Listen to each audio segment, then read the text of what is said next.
This is the Bad Batch podcast on TV Podcast Industries. We're back with the Bad Batch, Season 3, Episode 4, A Different Approach.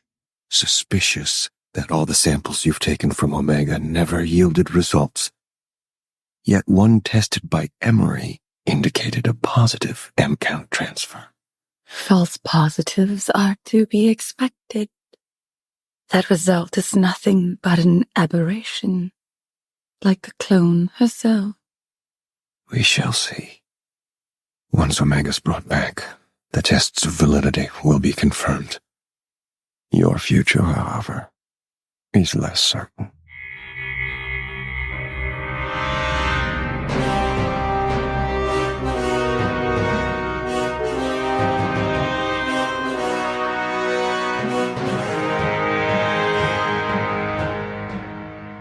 Welcome back, fellow Batchers, to TV Podcast Industries. We're back with the Bad Batch for Season 3, Episode 4, A Different Approach, the first of our weekly podcasts about the Bad Batch. I'm one of your hosts, Derek. Hello there, fellow Batchers. I am one of your other hosts, John. And I am the false positive, also known as Chris. Excellent. Welcome back, Chris. I'm rethinking whether we should be calling our wonderful listeners Batchers anymore.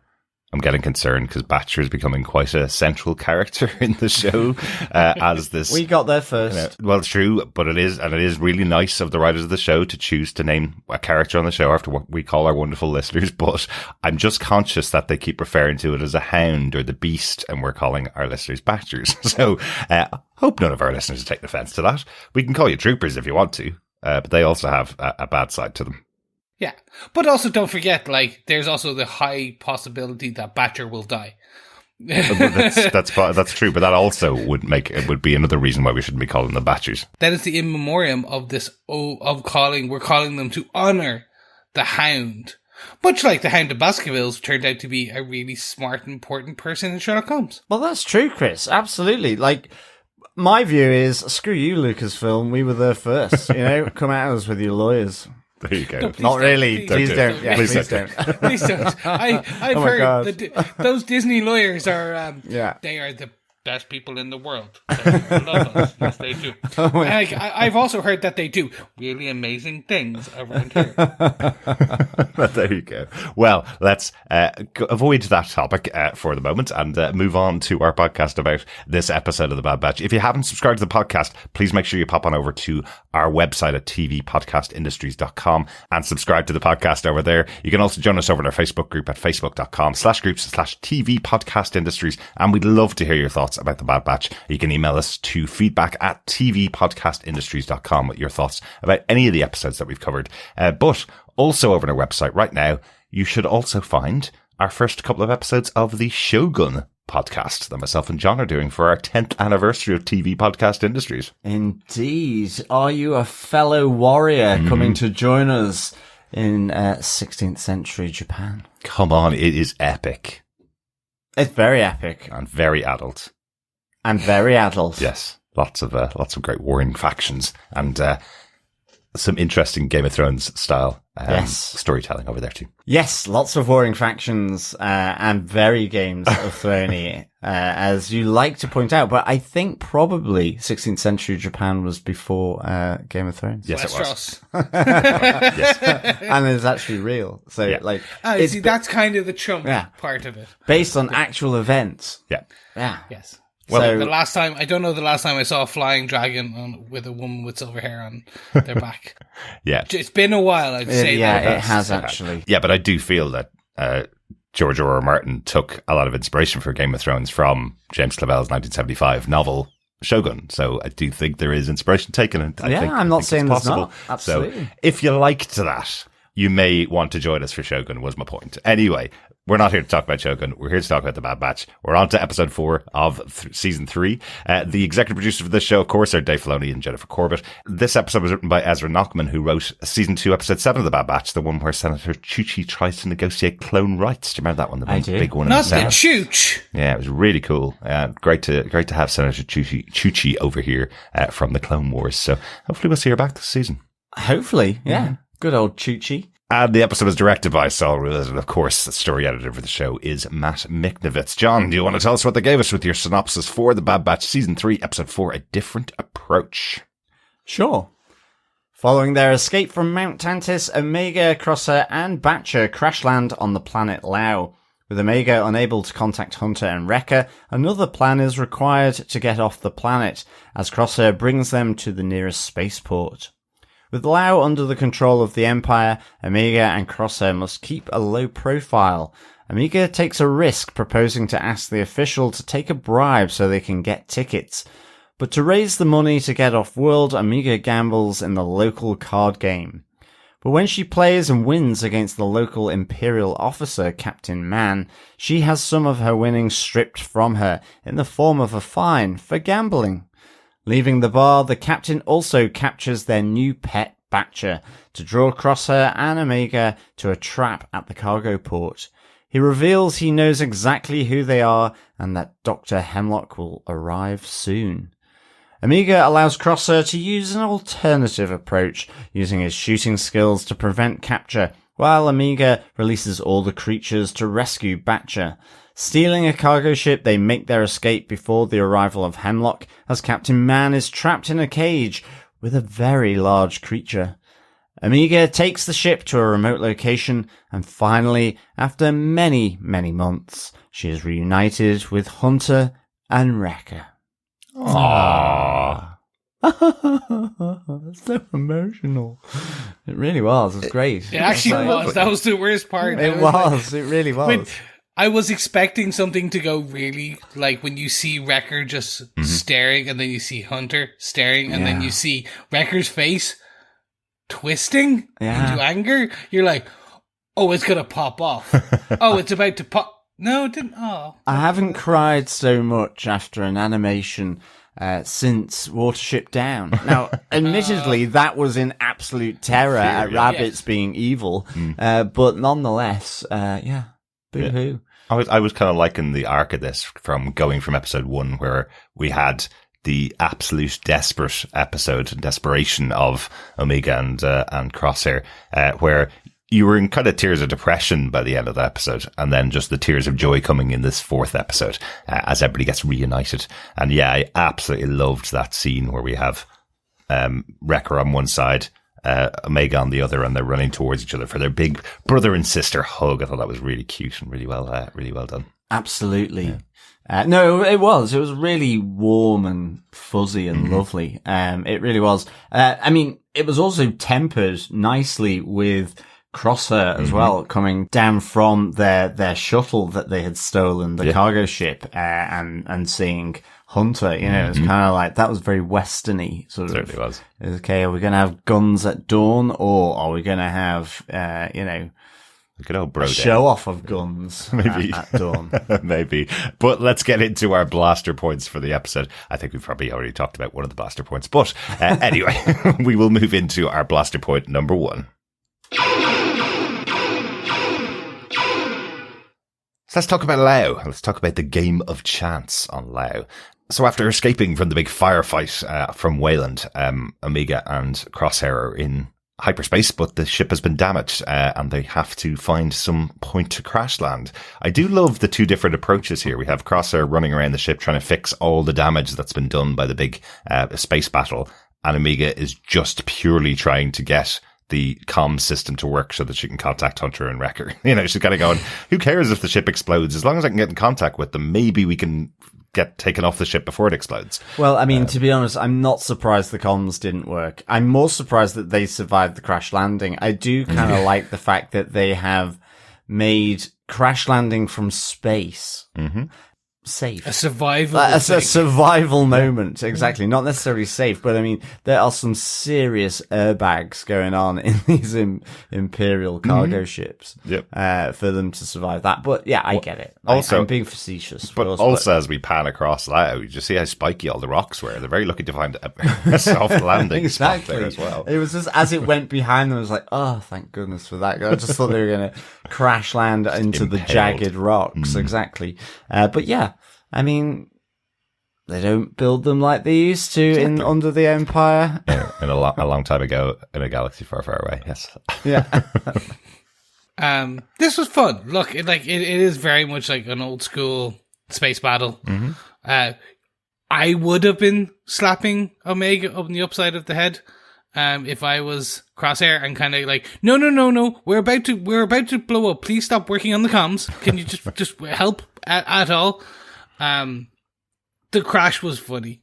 I'm like, okay, you literally, 3 episodes ago had a crash beside Mount Tantus where all the troopers also survived, and I'm like, just give me one. Just give me one where it's a fiery ball of protons and plasma and oops. Yep. Well, you see how explosive the fuel is from the film Solo. Very true. Yeah. So, obviously have built the ships to protect explosions from that particular fuel as well, though. Tons of airbags. Yeah.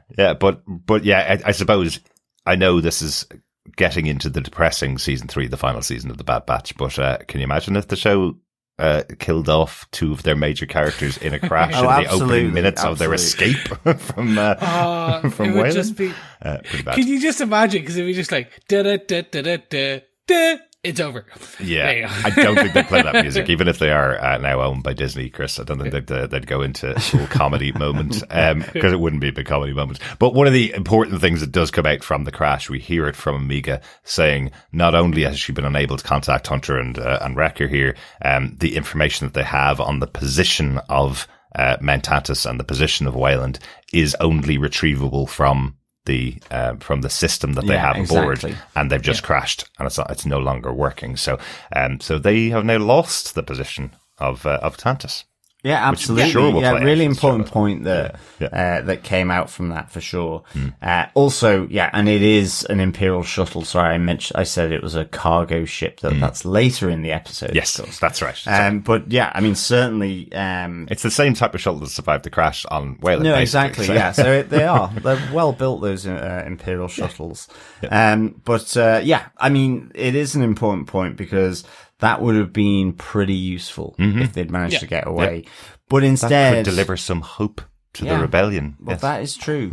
But instead, they do have to plan to get off this planet now. They're kind of stranded here, and more so that they can then get in touch with Hunter and Wrecker and reunite. I guess then what follows is, to blast a fire or not to blast a fire. That is the question. And so I kind of like these different approaches and just how it plays out through this episode. But I mean, we do start with Omega trying to effectively bribe the ticketing official, who's like, yeah, I'll do that. 30 grand, please. I was like, fair dues, do you know? Yes, probably on minimum wage behind that counter. I can't imagine the old Empire paying that much credits for this this ticketing officer. Yeah, do you know, I do really like it because it actually puts Omega in her place a little bit. While she is our hero of the show, or one of our major heroes of the show, I kind of like her going, don't worry, Crosshair, I can handle this. As she's seen this happen multiple times before with the rest of the batch, and off she goes, and then she comes back and goes, we need 30,000 credits to get off here. They're willing to accept a bribe, but it's way above. In fact, I don't think they have any credits at all. So, I don't know what she was expecting. Exactly. Well, I even like it when the ticket officer, when she says, 15,000 each, 30,000. But you should be lucky because I'm not charging for the dog. I was like, okay, fair dues. Yeah, no, fair. She's like, that's an extra 5 here. You have no bags. There's a no bag fee. Basically, she starts becoming the Ryanair of intergalactic travel. It's like, do you also want to book a seat? Oh, that's another 10,000 credits. Yeah, it's 30,000 just to sneak aboard the ship, basically. Yeah, exactly. Do you want a life jacket? That'll be... If you have another crash, do you want to survive this time? Look, this was fun. You're exactly right. She's seen them do this all the time. It does become hilarious that her fascination with doing things her way and not Crosshair's way, which is also the Batch's way. Like, how many times did Wrecker want to just bring explosives just for the hell of it? Absolutely. That is their thing. So I find it funny that consistently her way just loses the money. Sometimes. No, she gains money and then loses it all progressively fast. Well, no, what I mean by sometimes is everybody here is like the character from Taken. Everybody has their particular set of skills, and Crosshair will always go with, I'll get my rifle out, I will shoot everybody here. I love that what he says about escaping the spaceport here is, I'll take out half of them before they even know. What about the other half, Crosshair? It's like, I'm not really worried about that. It's the first half that I can take out because I'm that good. And we see Omega's other set of skills being put to work here. We've seen this a couple of times throughout the first couple of seasons. She's spent a lot of time in Sid's, which is a bar that has a lot of gambling going on. We saw her play against the other patrons, let's say, of Sid's. And we've seen her on missions up against other people gambling. So we know this is one of her skill sets, and that's what she uses here to get the money to bribe the spaceport. Yeah, she is actually really successful here in this, and it's not just the card game, but she hustles here because they have no credits. Yeah. So she cons the first player that she's got credits that she can give to them. So absolutely hustles this fella out of existence. Or it's a Paddy Power first bet free. Yeah, well, exactly, kind of thing. And so much so that it pulls a crowd, pulls the attention of the Imperial officer that's making his rounds in the form of Captain Man, which then she also beats. Yeah. So fair dues to her. I do love that they got so bored when trying to make this one. They were like, we're just going to, he's a captain, he's a man. Yep, Captain Man it is. There you go. It's just like, we have all the other space Star Wars names are taken. We're just going with Captain Man. It's a galaxy of infinite names, Chris. Exactly. That's what you couldn't go with like Captain Lopez. And I'm not going to criticize it until we go and check out Wikipedia and find out whether there is a character named Man in the universe that this character is connected with. Because if you haven't done the deep dive, don't criticize the name, right? Because it could be there for a reason. Yeah, absolutely. There could be a Dr. Man somewhere in another part of the galaxy that this person's connected to, and they could all be connected in the future, Chris. But do you think it's a Mr. Man and like a Mr. It might be woman? Mr. Tickle. Yeah, maybe. Yeah, exactly. It's Mr. Fine. And together they are the Mr. Men of the Empire. He's Mr. Fine because he's going to fine you. That could be it. That could be it. Yep. Oh, well, okay, you win on that one. Well done. That was the groaner. I thought I would have the groaner of this episode, John. You got the groaner of this episode. Yay, I've got a trophy. But I must say, I do like, again, how this plays out. You know, we mentioned about the two of them facing off and Omega winning. And I like that Captain Man goes, yep, well done. You won fair and square. Off I go. Oh, just by the way. Exactly. By the way, I haven't seen you and your father around. And then gets the message about the downed ship, landed outside Lao and goes, I have put 2 and 2 together very quickly here. My maths is obviously very good. I put 2 and 2 together really quickly. These are obviously some people that I can rip off, and then finds them. So you realize you're living in a sneaky autocratic regime when that's basically how it plays out. I'll play the game, and then I'm going to fine you for playing that game because it's illegal. So yeah, I mean, she ends up, the money is fluctuating, but not only that, he also doesn't just take off with a portion of her winnings. He also takes off then with Batcher, which also means that more of their winnings gets siphoned off by a little hustler, a little tow rag selling fruit out the front. So yeah, I thought this was just like kind of hilarious, but they still have enough. So she won a good amount here, did Omega. But it is quite funny. Again, I just think it's a fun little joke in the script here, where effectively every penny that she has above what they need to get off the spaceport is taken off them by other people. You know, you're expecting her to have 100 credits left, and someone comes past going, 100 credits for my chicken for dinner, and they have to pay that. You know, you're expecting that it will always get down to the exact amount they need to pay to get off the spaceport. Yeah. Anything else about this point here, about the game of chance in here? I just like the callback to Sid's. Yeah, I did. That was just for me. I'm just like if this is, which it is, the last season of the Bad Batch, maybe, and this, I doubt it, but this is probably one of the last times we'll see Omega for a while, and the rest of the Batchers, they're going to make these callbacks to season 2, to season 1. It's like, hey, for anyone else, this isn't the thing before if you've watched along with us. And if you watched the Batch before, even in Clone Wars, you're going to get these nice callbacks. I just thought it was nice. Me too. And I just really liked sort of the relationship with Omega and Crosshair here. I just more that Crosshair getting more and more exasperated with what's happening, you know, even like as the Imperial officer comes into the bar, he's like, it's just his eyes peering out from the disguise that, and the clothes, or the civilian clothes that that Omega's taken off, a washing line. So I just kind of like that, just that increasing exasperation from Crosshair, because he basically wants to start blasting. Yes, of course. Because he feels like he's of no use here, just watching over and minding her new pet. It's not the best use of his talents, really.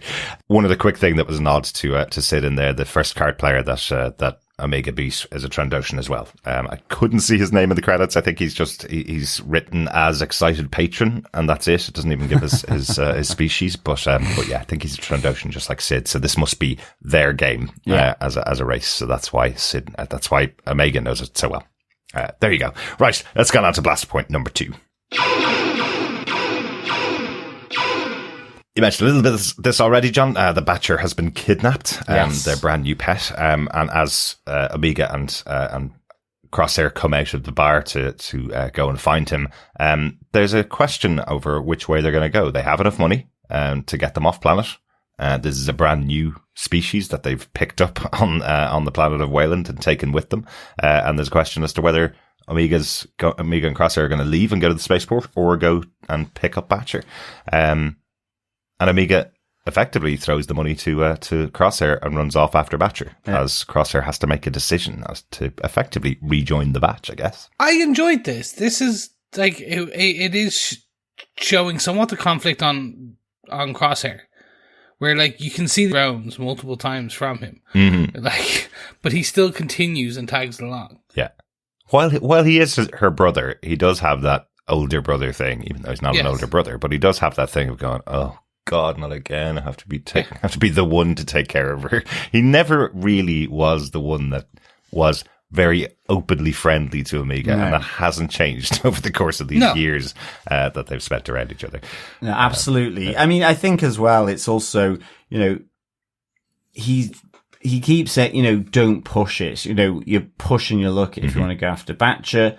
We've got the money. Let's get out of here. As you say, she's pretty adamant. Yeah. You know, the thing they are unaware of is that whilst they were in the bar, there was a patrol that found the crashed Imperial shuttle. So, you know, it is over the comms for the Imperial garrison that's here.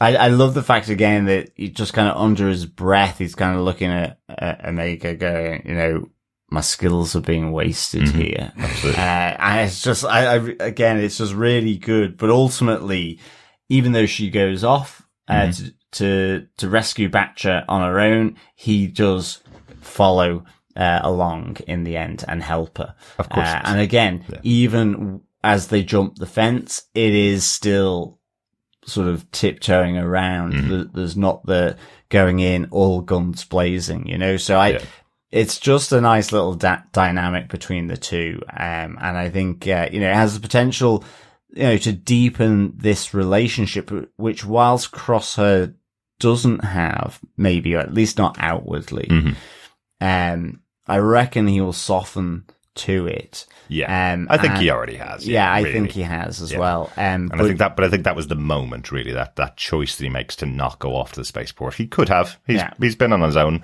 for quite a long time and made those decisions to keep himself alive a couple of times. So here we're seeing that development of the character as well. But I do need my Admiral Akbar sound effect right now because it's a trap.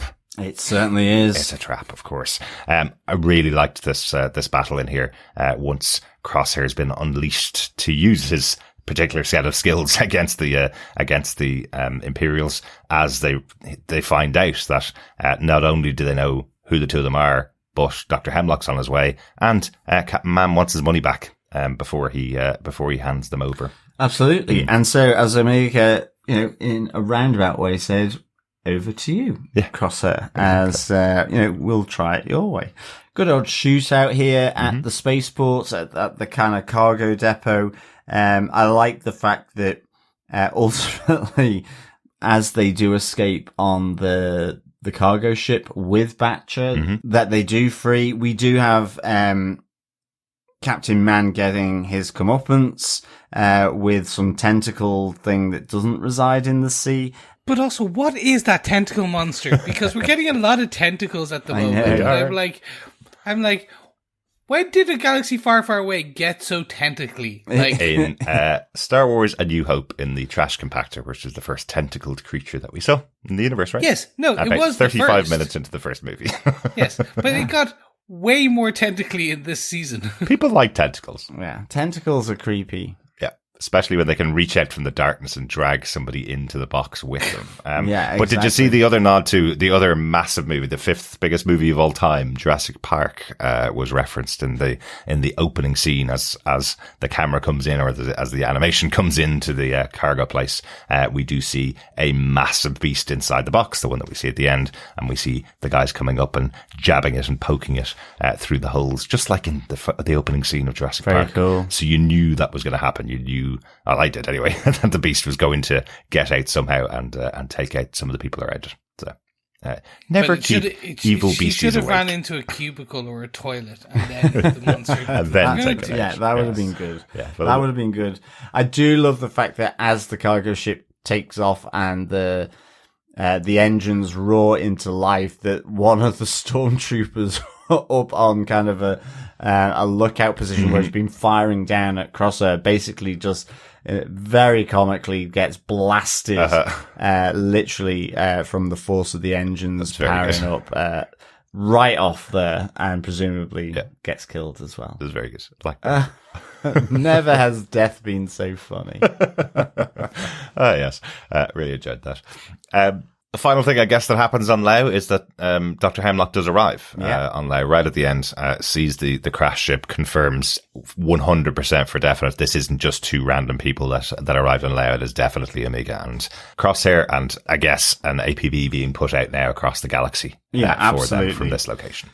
There's something, I mean, Hemlock is great, such a great character. I love how Hemlock is being voiced by Jimmy Simpson as well. It's just so dark. And I'm really, really enjoying it. I mean, again, like right at the start, you see him holding his gloved hand. I don't know whether it's just the mannerism or whether it's just something to do with some of the projects that he's getting up to, his crazy science projects at Tantis. Maybe he's trying to hide his own tentacle arm. It might be. Or he's a clone. I'm starting to think, because of what Crosshair shakes, I'm starting to think maybe he's another Batcher and he's a clone. But that's it. The hand thing seems kind of emblematic here between, as you say, cellular degradation or something like that. Definitely. So it's really interesting just to see. But I love Hemlock. I think he's a really good bad guy. To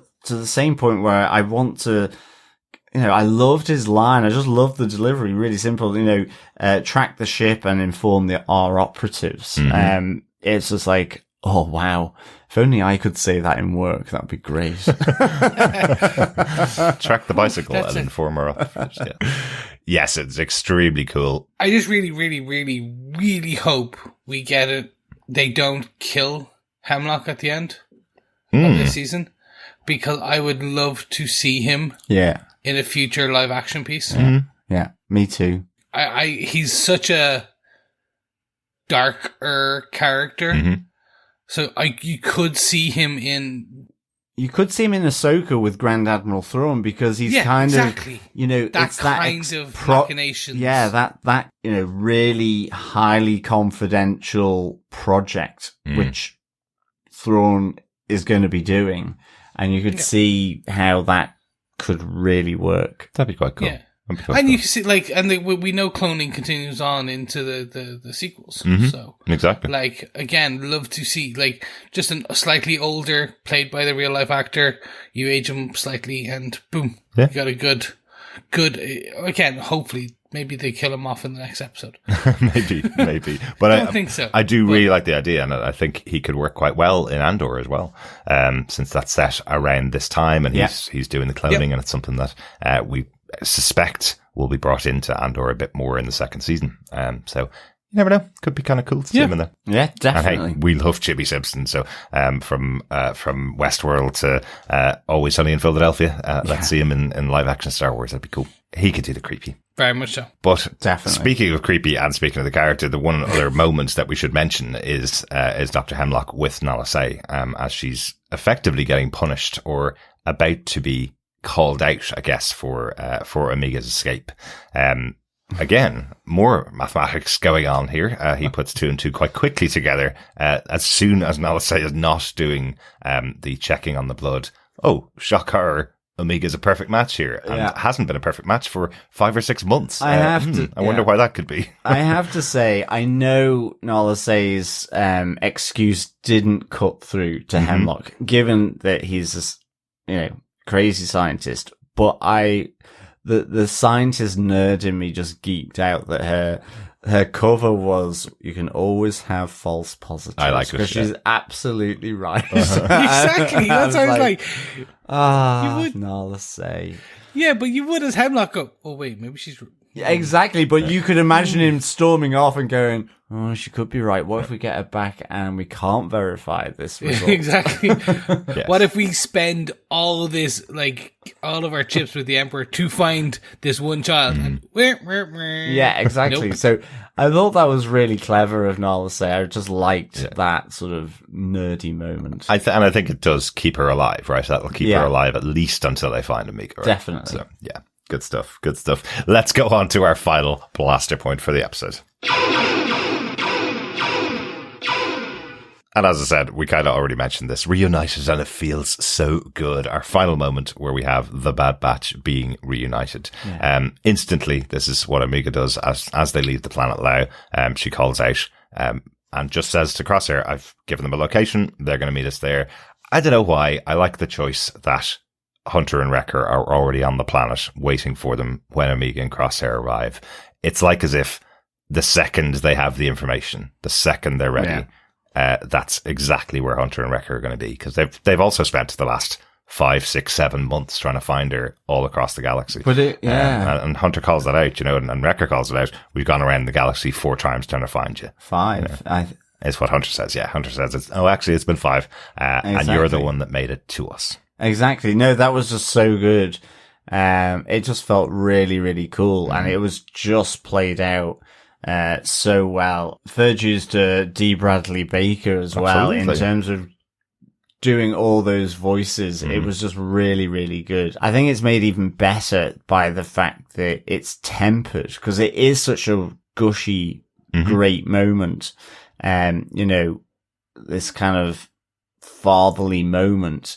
But it's just tempered with Crosshair. It's like, oh no, we've just been photobombed. It's almost like, what are you, Sorry, I didn't mean to laugh, but I fully understand what you mean. Yeah. Because he just walks into frame. Yeah. And it was just like, and it just takes the mood in a different direction. It kind of puts the reality back in, and it's done so well. Absolutely. Yeah.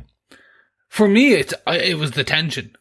So you get this such an emotional kind of heartwarming moment with Wrecker, and then that's amplified again with Hunter, and then it becomes like it changes pretty rapidly, and the tension grows, and it just racks it to a sense, and that is delivered by the orchestral moment that kicks in. Yeah. That's additionally increased by, as you say, the tone of that is delivered via kind of D. Bradley Baker. Yeah. He really earns his chops. Yeah. Yes, he does. And I'd say he earns about half the budget for doing the show because, my God, he couldn't do the show without him. He does every single clone character. He's fantastic. There's a great little video just before the show was released, which had him showing off the new toys of the Bad Batch that are coming out, all the little figures, and he's doing all the voices. Live playing with the figures, and then Michelle Ang comes in with her Omega figure, playing with that, and then she has a go at doing Wrecker, which is quite fun. Just seeing him live doing the voices, always good fun for a voice actor to do. So have a check out on that on the on over on X or on Threads. I guess I'm sure it's forever known as Twitter. True, very true. But that's it, guys. Any notes on the episode? Anything else you want to add? No, none from me. Nothing from my side. Only one I want to add is just that Captain Man is played by a pretty famous actor. He's played by Harry Lloyd, who played Viserys Targaryen in the first season of Game of Thrones as well. So there's the Game of Thrones connection for this episode. Yes. Since I talked about it with Shogun. And when you told me that he was the great-great-grandson of Charles Dickens, I was like, what? In real life, yeah. Harry in Lloyd. real life. I was like, what? I think there might be another great in there. I think it's great. There could be. Great. Yeah. Yeah. Isn't that amazing, though? Mm-hmm. That's cool. I think it's amazing. Chris obviously has no opinion whatsoever about either of those facts. No, sorry. I think it's cool, but I'm like, bordering on amazing. In a galaxy far, far away, everything is amazing. Yes. Well, did you think the episode was amazing? John, what's your thoughts overall on the episode? Yeah, I give this 5 remote emotional reunions out of 5. Whoa. I think that ending is just sublime, really good. And I mean, I enjoyed the lead up to that. I didn't think there was going to be that reunion. Mm-hmm. But it was just done so well. Yeah, you thought they were going to get killed in the crash at the beginning of the episode. Well, exactly. So to have a nice happy moment I think at the end it is that good. In a sense, we must escape off planet. I mean, that's the story. It's simple enough, but again, I like how it develops Crosshair and Omega's relationship more. You've got Batcher there. There's a good bit of tension. Always great seeing Dr. Hemlock on screen. You know, he really does provide the threat for these two, but also more broadly for the Bad Batch. So yeah, 5 remote emotional reunions out of 5 for me. Very good. Very good. I really enjoyed the episode as well myself. How about yourself, Chris? Yeah, I think I said last week that I expected like this to take half the season, or at least a third of it. To see them pretty much bring them the batch back together, including Crosshair, which I was not expecting. I don't know what I expected. I just did not think that they would bring him in front of Wrecker and stuff. Yeah. Now maybe it pops off literally the beginning of the next episode. You just the doors of the Marauder close in the face of Crosshair and leave him behind to take the cargo ship away. Exactly. Later. Thanks for bringing back Omega. Yeah, but no, it was a lovely ending to the episode. No, it was a nice reunion. Oh, it's beautiful. Together. Yeah. But we do have that little bit of tension going into the next episode, though. Yeah. So can't wait to see it just roll into the next one. So yeah, but I think I could use a drink before we move in. Yes, fellow quizzers, fellow batchers, a celebratory drink at the Cantina Quiz for episode 4 of The Bad Batch. The question is, how many credits did Omega win in total at the card game played in the bar on Lao? So you have to do a bit of mathematics yourself. Have to add together all of her prizes to work out what that was. But it is a nice round number, to be honest. John, do you want to give the question one more time? Yes. How many credits did Omega win in total at the card game played in the bar on Lao? Excellent stuff. That's the 4th question of, I guess, 15. 1 question per episode for our Bad Batch Cantina Quiz. And I'm very proud to say we know exactly what's going to be the goodies for our Bad Batch Cantina Quiz. We have 5 Funko Pops. For each one for each member of the Bad Batch. Yes. But they all come in one box, so there's only going to be one of our lucky batchers who's going to be able to get their hands on that. Yes. And in order to do that, all you need to do is send in all the correct answers to us at the end of the season to feedback@tvpodcastindustries.com. And as I say, one lucky batcher will get the 5 Funko Pops of the 5 Bad Batch members. That's also the place that you can send us your feedback for the Bad Batch. which is where we're going right now.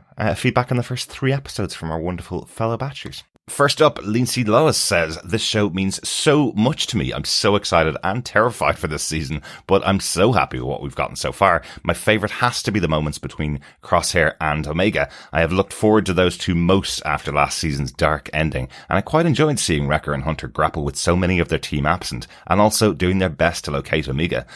I'm happy they quickly had Omega and Crosshair escape the facility, which really pushes the momentum of the show. And now that Hemlock is so determined to secure her to gain the Emperor's favour, it's not going to be smooth sailing anytime soon. But I'm all in for the roller coaster ride that is the final season of The Bad Batch. Yes, absolutely. Great to get your thoughts there, Lindsay. Yeah, certainly I think Crosshair and Omega, you can see a real bond forming there with their shared experience, and it's good that, as you say, they've escaped the facility, and it really moves it forward. And the Emperor is an interesting little curveball here. Yes, it is. Into Hemlock's motivation. So yeah, it was great opening 3 episodes. Yeah, absolutely. It's really good to see Omega and Crosshair together on their own. I think it's good to have left them to kind of develop their relationship there, because we haven't seen them on their own much in the first couple of seasons, obviously with Crosshair being on the other side for most of those seasons. But even at the start, he didn't really want to have much to do with Omega. So having the two of them together, it's a good pairing. Yeah, isn't it? Absolutely. Yeah. Thanks so much, Lacey. Yeah, thanks, Lindsay. Felipe Florencio says, M-Count is about midi-chlorians, right?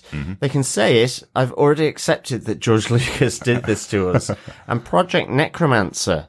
It's amazing how Filoni, Favreau, Gilroy, and the Bad Batch crew are doing their utmost to try and make Episode 9's Somehow Palpatine Returned more acceptable. Yeah, there's a lot of heavy lifting by an animation for the movies that came out, for sure. But I think it's done in a good way. I mean, this is what I think in anyone else's hands, it could simply be we're trying to get them from A through B to the C that we got in the movie.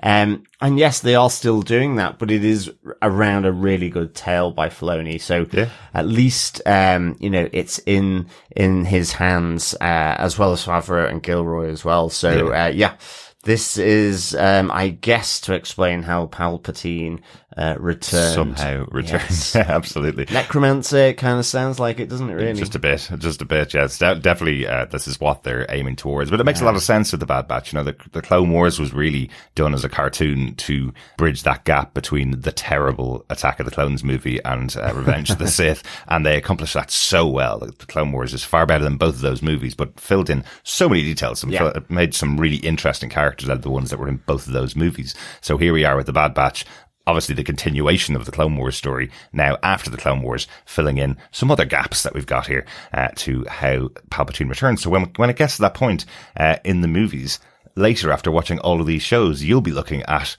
the characters saying somehow Palpatine returns and go, I know how he turned. Yeah, exactly. It isn't a surprise to me. Exactly. I think as well, the necromancy element to it as well. I just wonder if it will link into Dave Filoni's, live action with Ahsoka. And the work of Grand Admiral Thrawn. I think there's a real potential for a link there as well. But we'll see. Exactly.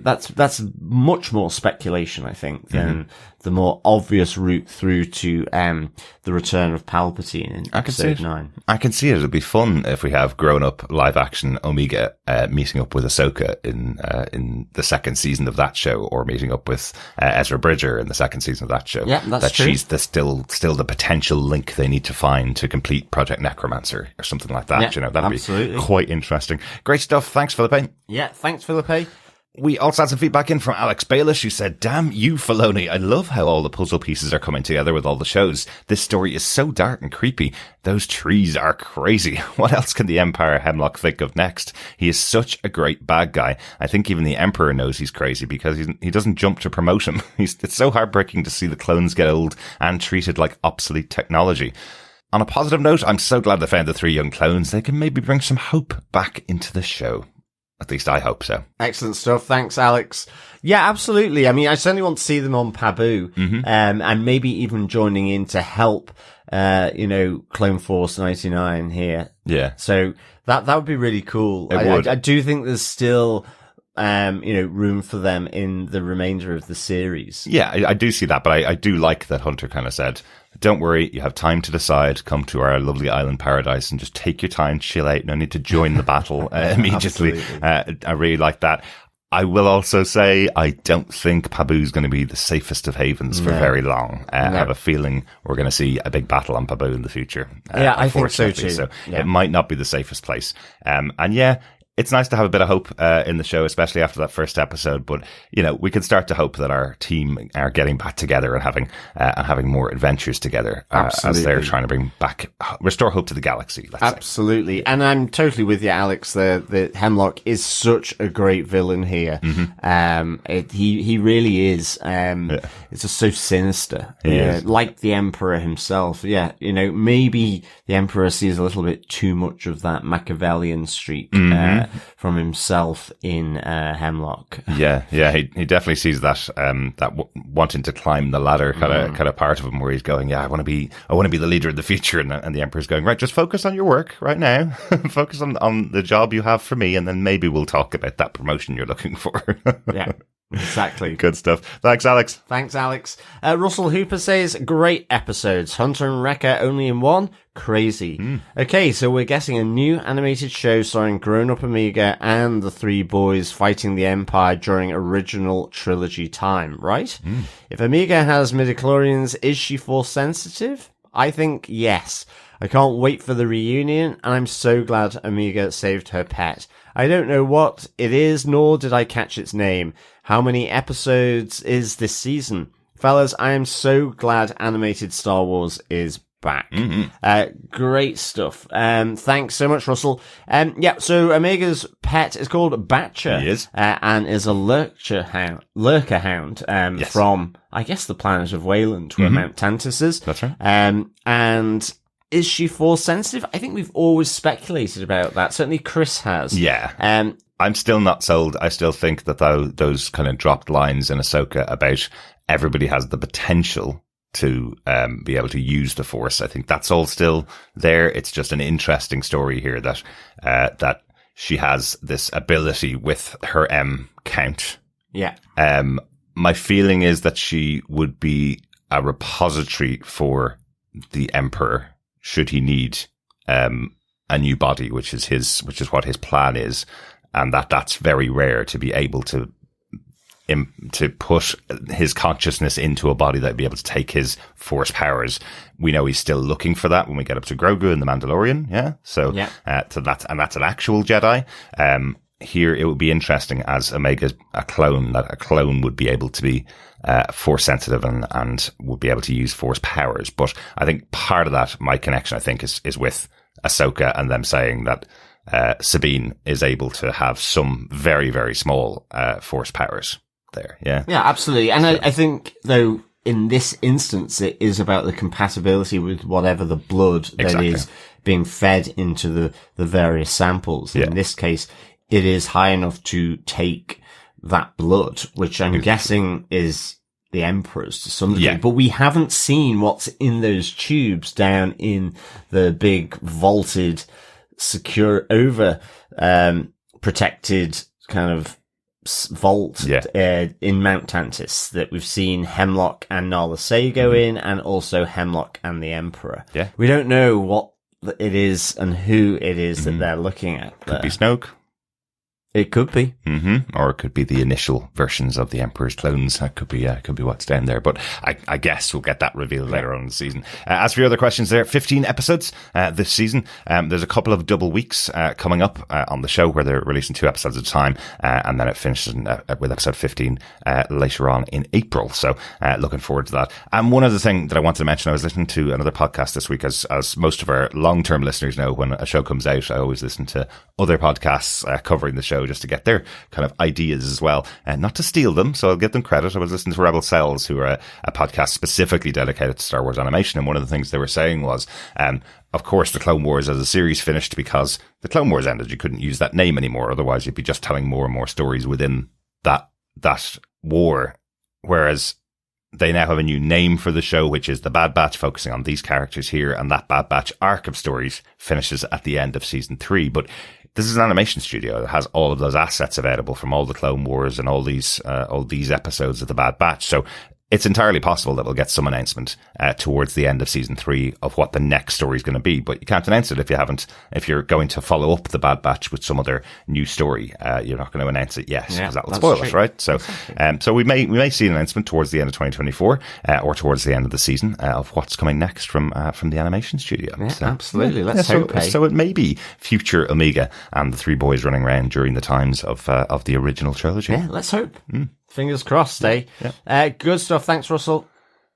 Absolutely. Alan Morday says, 3 great episodes. As you said, lots of Andor prison vibes in episode 1. In the Heir to the Empire trilogy, the planet that Mount Tantus is on is called Wayland. So that's where it came from. Yeah, so I'd said we weren't really sure. It hadn't said on screen that Mount Tantus is in Wayland, but that's from the original. That is where it's come from. Excellent stuff. The Empire. It's just been a long time since I've read that, so I had to give credit to that quick Google search that Dobby what planet it was on. Tend to have to do that a lot on the Bad Batch because they don't have those intro writings as you arrive at a new planet. It's like you have to catch that one line of dialogue in the episode, and sometimes they don't even mention it in dialogue. So exactly. Yeah. Thanks so much, Alan. Thanks, Alan.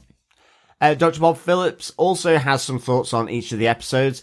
For episode 1, he says, bleak, painful, but beautiful. Perfect setup for the season. Now on to the important questions. Who is Batcher? Are his nuggets chicken or tofu?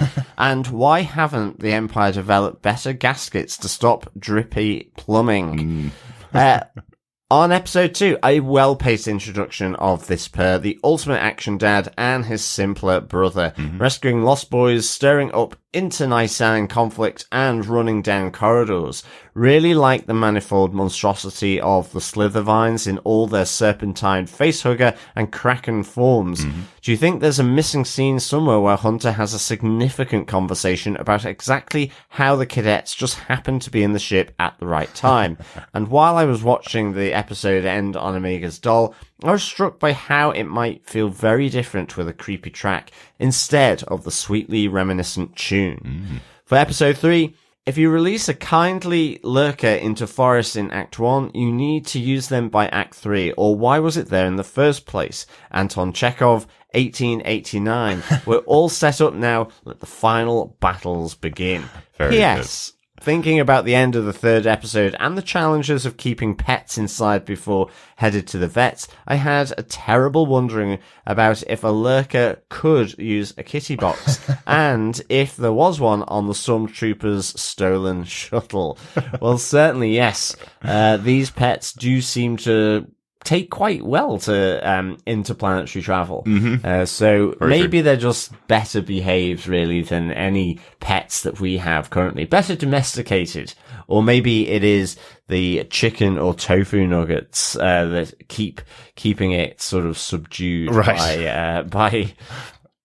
by Omega. Yes, so not so regular on those tofu nuggets, maybe. Yeah, exactly. Well, I guess, we've seen episode 4, and obviously we talked about it earlier on. At the start of the episode, there's a very funny moment which we didn't mention on the podcast where Omega and Crosshair are in the front of the ship, and all you can see behind Crosshair is Batcher banging his head against his chair trying to get into the cockpit. Maybe he was just trying to get out.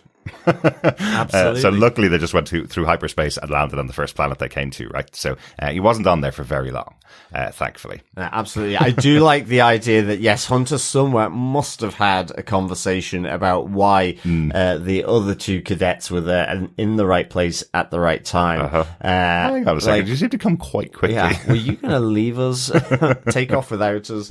Absolutely. Really need to know why. But it seemed like they were happy families, and that Action Dad and his simpler brother had managed to bring together another little family here. Absolutely. And the drippy plumbing in Mount Tantus. It's interesting since it's a scientific facility. You'd think they'd have a washer somewhere around to stop the drippy plumbing. But I did hear a great explanation for this. I don't know whether this is the real explanation or not, but when Omega's alone, it's just one solitary drip that you see fall out of the faucet. And when she meets up with Crosshair for the first time, then the next time she's in her room, it's 2 drips that come out of the faucet. So saying the 2 of them have met up. Don't know whether that was the reasoning behind it. It may have just been another day, another drip exactly. coming out. But I did like that explanation. That was a cool explanation. There you go. Great stuff. Thanks so much for that, Dr. Bob. Yeah, thanks, Dr. Bob. Great to get your thoughts and great to get all our fellow batchers' thoughts as well. Absolutely. Yeah. Keep them coming in. Yeah, keep sending them in to feedback@tvpodcastindustries.com or popping over to our Facebook group, like all the feedback for this episode, and joining us on facebook.com/groups/TV Podcast Industries. There's a spoiler post up there for every episode of The Bad Batch as it comes out. Brilliant. Thanks so much for joining us for this episode of The Bad Batch. We'll be back next week with Star Wars The Bad Batch Season 3, Episode 5, The Return, on March 7th. Yes, and it could be the return of the Mac. I could, but I doubt it. Probably. I just really want to see one of them break into Return of the Mac. Say again, the Return of the Mac. If you are not from Europe, that probably means absolutely nothing. But just Google Return of the Mac and you'll be a YouTube video and you will understand why I find it hilarious. Maybe you won't, but there also could be sleep delirium that as I am podcasting. But overall, the return, we will be returned for the return next week. Yes, it is the returnal of the podcast. But thank you so much, fellow batchers, for joining us for episode 4 of The Bad Batch. Until next time, keep watching, keep listening, and of course, keep being bad. Bye. Bye. Bye.